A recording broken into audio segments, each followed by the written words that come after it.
नमस्कार and welcome to health आशा, आपका अपना हेल्थ टॉक शो। मैं हूँ डॉक्टर प्रिया देवलेकर, आपकी होस्ट एंड दोस्त। आज हम बात करने वाले एक ऐसे कॉमन टॉपिक के बारे में जिसके बारे में हम सबको कुछ ना कुछ पता है, टीकाकरण, वैक्सीनेशन। बट हमारे इतने डाउट्स होते हैं, जैसे क्यों ज़रूरी है वैक्सीन लेना, क्या टीकाकरण सिर्फ बच्चों में ही होता है या अडल्ट्स में भी होता है, हर एक टीकाकरण के बाद बुखार क्यों आता है। आज हम जानेंगे हमारे हेल्थ एक्सपर्ट से। आज हमारे साथ जुड़े हैं doctor Poonam Wade madam. Doctor Poonam Wade madam को more than 20 years of experience है in the field of paediatrics. बच्चों के डॉक्टर है। ये यूनिट इंचार्ज है सबसे बड़े मेडिकल कॉलेज के, नायर हॉस्पिटल के। Madam, welcome to our show. Thank you. Madam, हम जानना चाहेंगे क्या होता है टीकाकरण, वैक्सीन क्या होता है। सो वैक्सीन एक प्रकार का बायोलॉजिकल सब्सटेंस है जो बॉडी में इंट्रोड्यूस करने के बाद हमारी इम्यून सिस्टम को एक्टिवेट करता है। और ये इम्यून सिस्टम का काम है कि वो पर्टिकुलर पैथोजन के अगेंस्ट हमें बचाव करना, हमारी रक्षा करना। सो साइंटिफिक टर्म में वैक्सीन को बेसिकली एक किल्ड मतलब मरा हुआ और लाइव एटीन्यूएटेड वीक किया हुआ और पैथोजन का एक पार्ट रहता है जो बॉडी में इंट्रोड्यूस किया जाता है ताकि हमारी बॉडी में एंटीबॉडीज़ तैयार हो जाए। और जैसे कि हमारे शरीर में कुछ स्पेसिफिक पेशी रहते हैं, सो ये पेशी हमारी लाइक एंटीबॉडीज़ को फिर आइडेंटिफाई करते हैं, हमारी शरीर में वो मेमोरी सेल्स करके स्टोर किया जाता है। और जब भी सिमिलर बैक्टीरिया और वायरस हमारी बॉडी में अटैक करता है तो ये एंटीबॉडीज़ ज़्यादा मात्रा में प्रोड्यूस होते हैं और हमें उससे प्रोटेक्शन मिलता है। ओके मैडम, कितने प्रकार के ऐसे वैक्सीन होते हैं। सो वैक्सीन्स में बेसिकली डिफरेंट टाइप्स रहते हैं। एक प्रकार रहता है live vaccine. Live vaccine means live pathogen germ रहता है जो एटीन्यूएटेड मतलब उसको वीक किया जाता है जाकि उससे बीमारी ना हो, बट ये अब हमारी इम्यून सिस्टम को एक्टिवेट करे। तो लाइव वैक्सीन में भी बैक्टीरिया रहते हैं, जैसे BCG है, वायरसेस रहते हैं, मीजल, मम्स, रूबेला, चिकन पॉक्स। सो ये लाइव वायरस वैक्सीन रहते हैं। दूसरा प्रकार है किल्ड वैक्सीन। सो किल्ड वैक्सीन में बेसिकली ये जर्म किल किया हुआ रहता है, but it can induce the activate immune system. एक प्रकार रहता है कि टॉक्सॉइड। कुछ कुछ जर्म्स रहते हैं जैसे डिफ्थेरिया, टिटेनस, वो हमारी बॉडी में कुछ टॉक्सिन्स प्रोड्यूस करते हैं और ये टॉक्सिन को इनएक्टिवेट करके इसका वैक्सीन बनाया जाता है। ओके, ये तीसरा प्रकार है। और चौथा एक प्रकार है जिसको सब यूनिट वैक्सीन रहते हैं।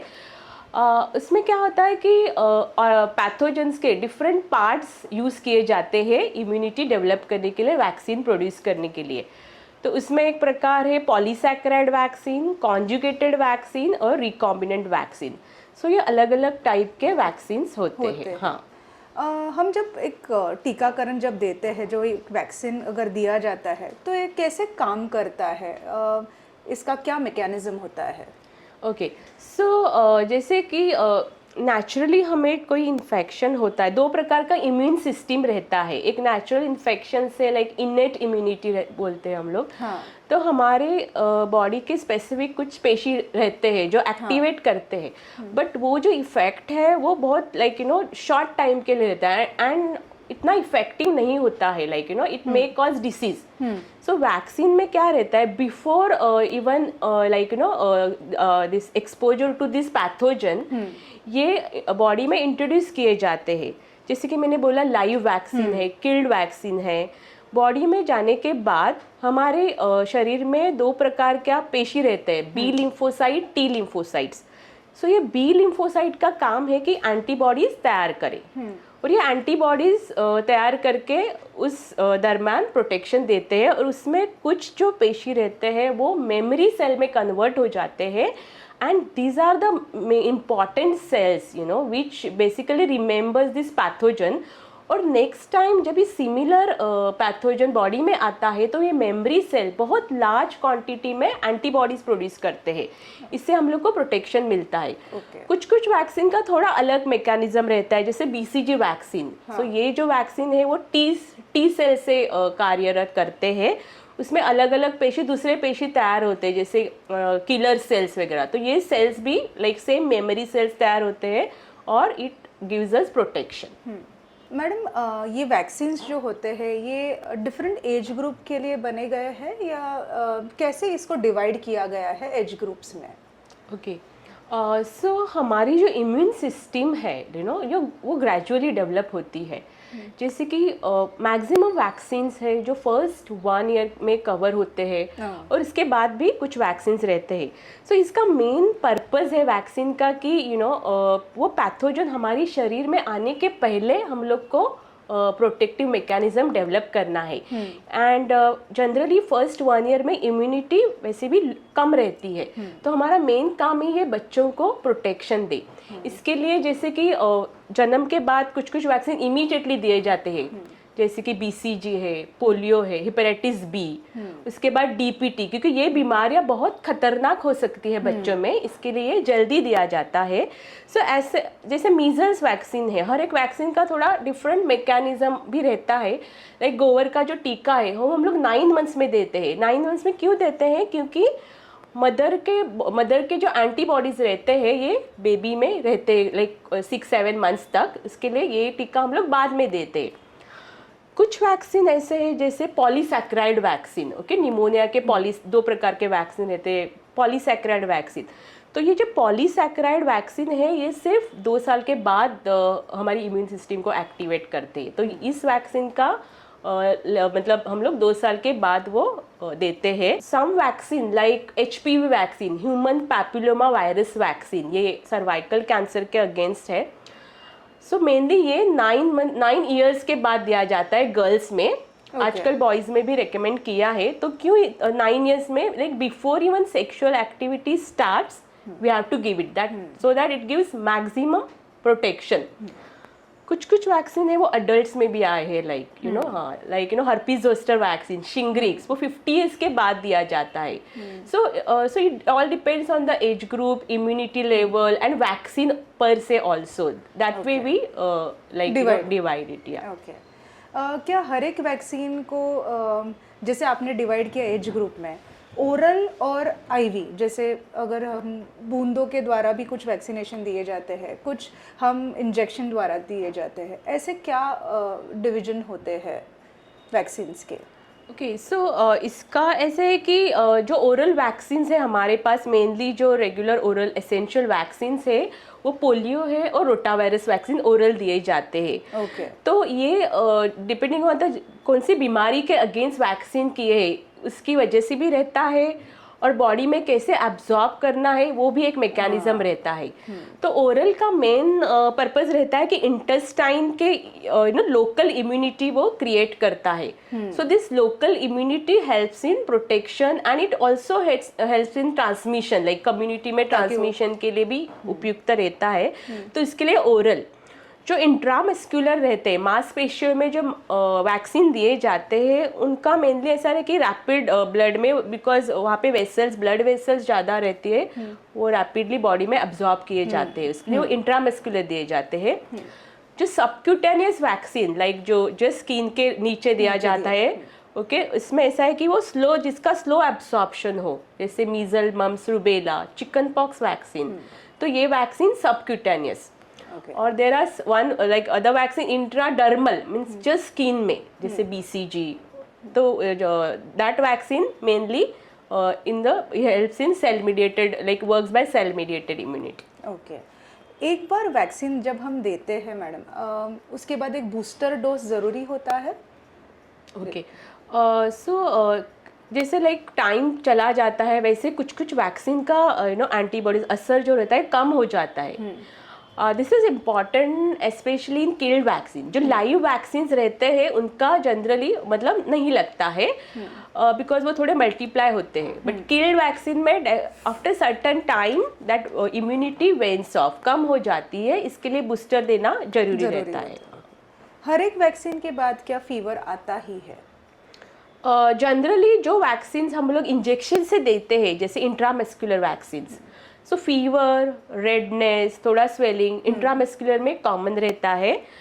ओरल वैक्सीन से कभी कभी लाइक थोड़ा loose motion, vomiting some time not common हो सकता है.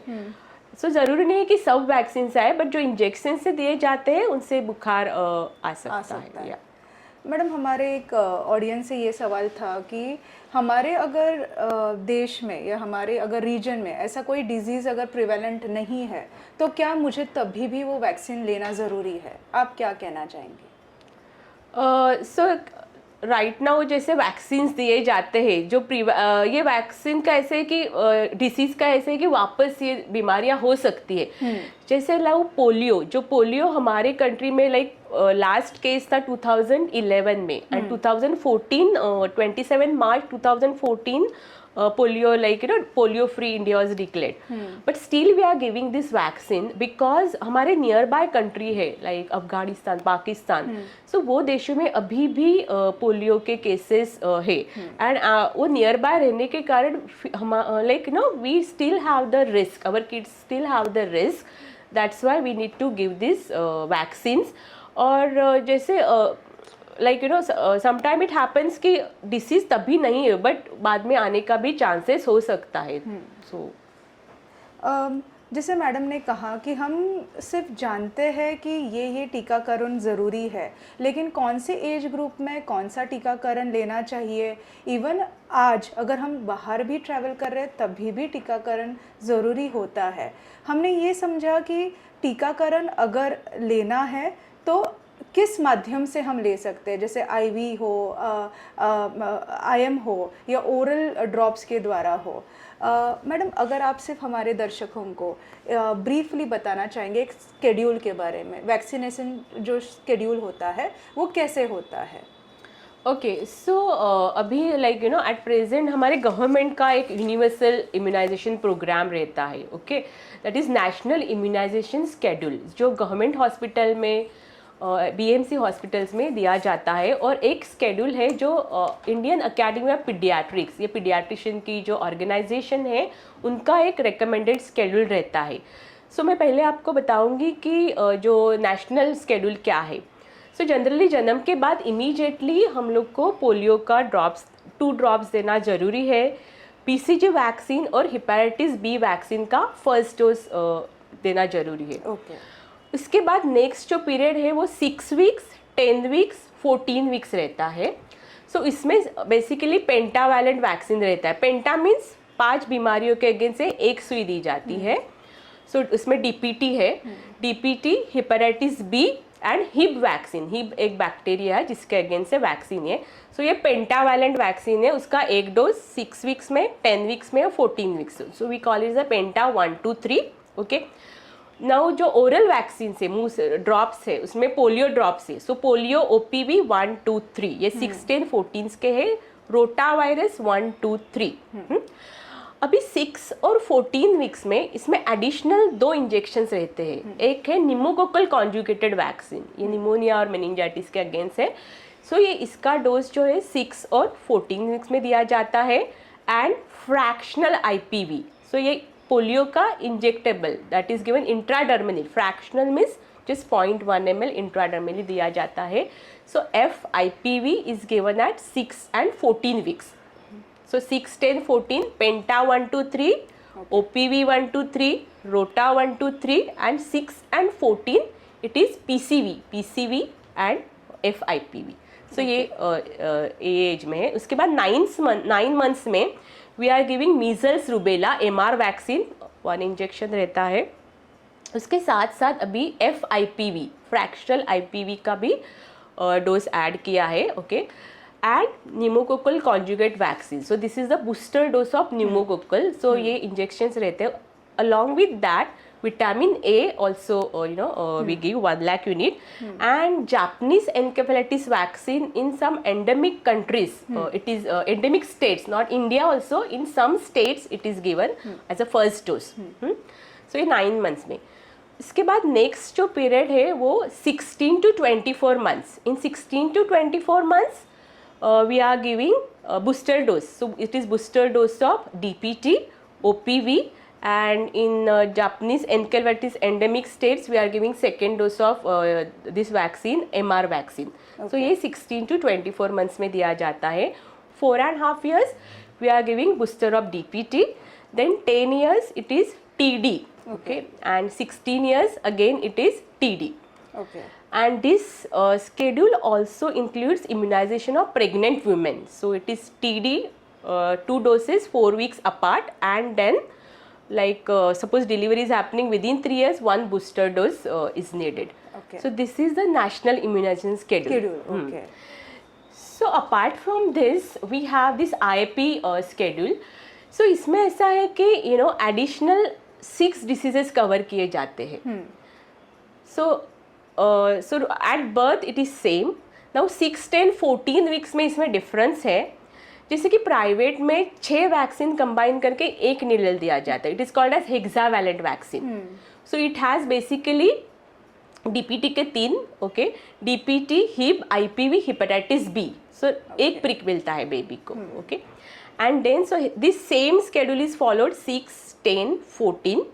And then so we are giving hexavalent 1, 2, 3, okay, and here we are not giving OPV. There we are giving OPV in national schedule. So we are giving this hexavalent and pneumococcal. Okay. Now here the change is कि 6 months में influenza vaccine add होता है. 6 months में first dose, 7 month में second dose. So influenza के 1 or 2 doses extra दिए जाते हैं. हाँ. इसके बाद 6 to 9 months typhoid conjugated vaccine is added. So like less than 1 year 2 vaccine extra add हुए हैं IAP स्केड्यूल में.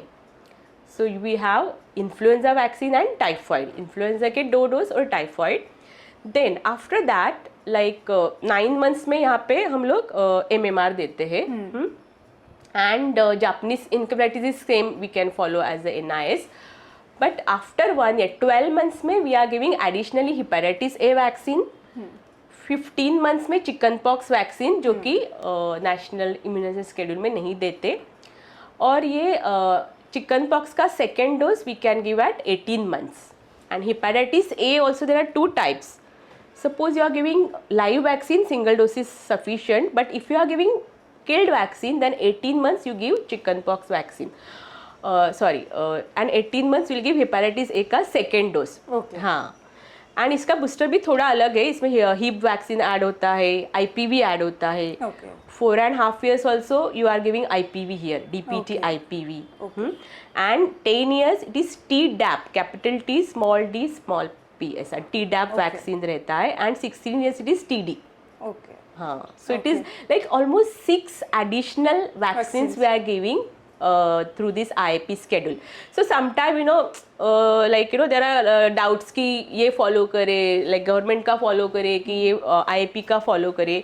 So like this government is mainly targeting most essential, but definitely additional vaccines are also important because they are protecting against these diseases.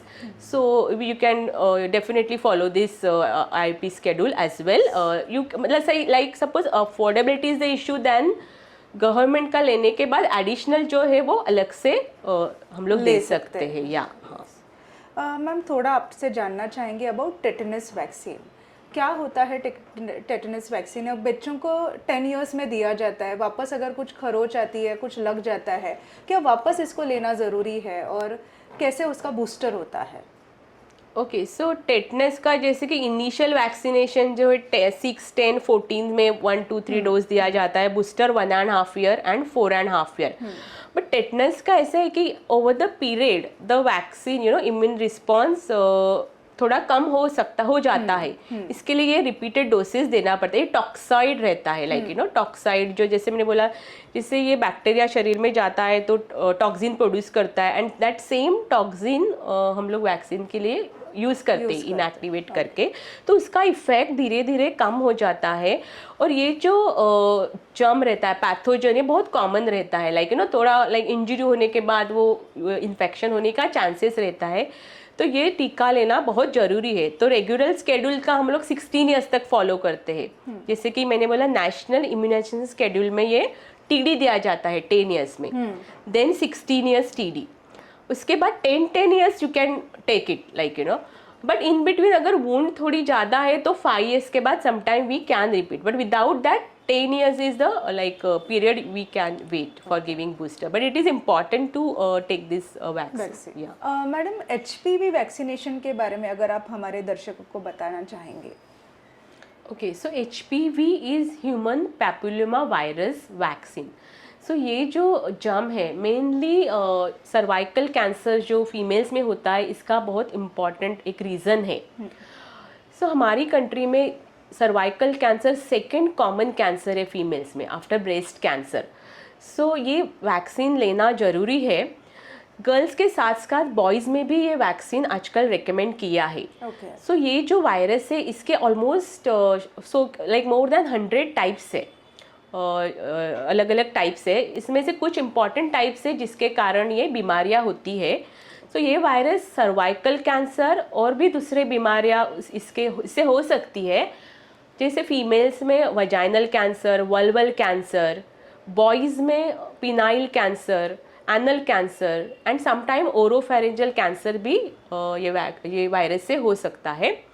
अभी vaccine जो available है वो initially हमारे country में 2 types के वैक्सीन अवेलेबल थे, एक बाईवैलेंट और एक 4 वैलेंट, मतलब 4 स्ट्रेन कवर करते हैं, और जो बाय है वो 2 स्ट्रेन। बट अभी recently even 9 valent vaccine available है HPV के अगेंस्ट। तो ये 9 प्रकार के वायरसेस के अगेंस्ट एक्ट करता है।